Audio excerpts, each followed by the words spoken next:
প্রিয় দর্শক বন্ধু, এই মুহূর্তে যে ট্রেনটি আপনারা দেখতে পাবেন এটি বর্তমানে বাংলাদেশের মধ্যে সবচেয়ে বড় ট্রেন। এই ট্রেনটি চলে ঢাকা টু উত্তরবঙ্গ। এখন আমরা যে স্টেশনটিতে আছি এটি হচ্ছে গাজীপুরের মৌচাক রেলওয়ে স্টেশন।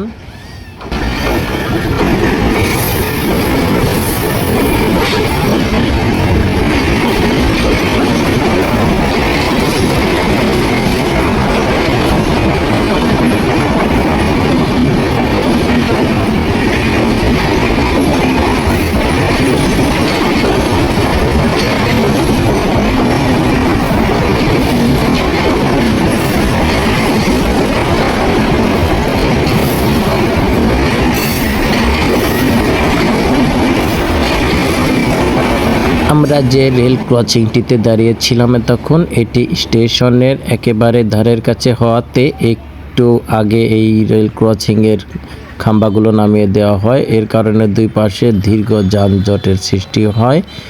তাই কিছু করার নেই, যেহেতু রেল সড়ক, এখানে একটি দুর্ঘটনা ঘটলে অনেক বড় ক্ষতি হয়ে যাবে, তাই সবাইকে সহ্য করতে হয়। চ্যানেলটিকে সবাই সাবস্ক্রাইব করে দেবেন।